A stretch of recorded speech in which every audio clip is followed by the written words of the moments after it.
Today, we will learn about what fractions are and how to read them.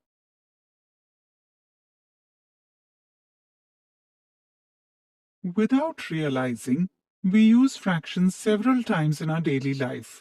As we say, half a kg of fruits, 2/3 of water, 1/4 chapati, etc. We also use fractions to represent time. For example, half, quarter to, quarter past, etc. Let's understand what fractions are. Today is Manav's birthday. He has invited Tina, Babita, Rahul and Dinesh to his house. There is one whole cake, but it has to be shared among 5 friends.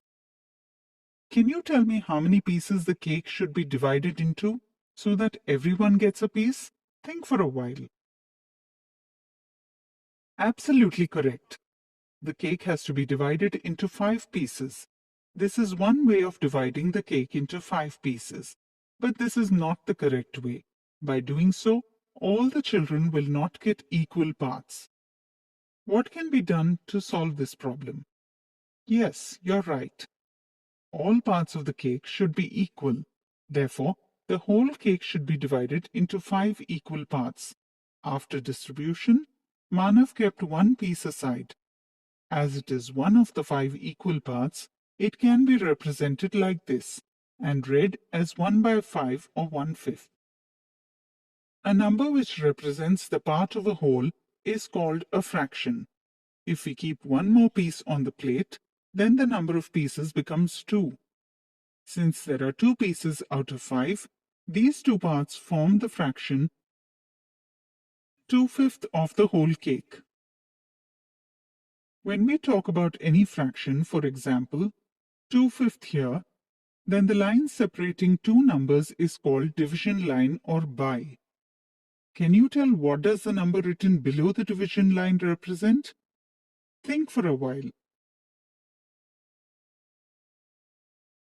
You've got it right. This represents the number of equal parts the whole is divided into.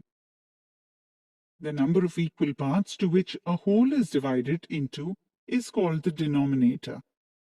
The number of parts that are taken aside is represented above the division bar. Therefore, the number of parts that has been considered from all equal parts is called the numerator.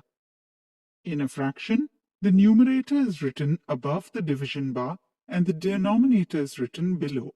It is not always necessary that a fraction represents a part of the whole thing. We can also use it for representing a part of a group. See here.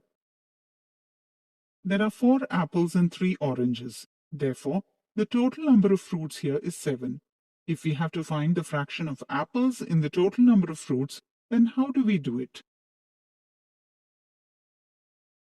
Let me explain. Since the total number of fruits is 7, the denominator is 7, and we're considering 4 apples of them, therefore the numerator is 4. Thus, the fraction of apples among this group of fruits is 4/7. Similarly, can you find the fraction of oranges in this group? You've got it right. Here, there are 3 oranges among the group of 7 fruits. Therefore, the fraction for oranges here is 3/7. Let us see some fractions. This is 1/2 or 1/2. This is 1/3 or 1/3. This is 2/3 or 2/3. This is 1/4 or 1/4. This is 2/4 or 2/4. This is 3/4 or 3/4.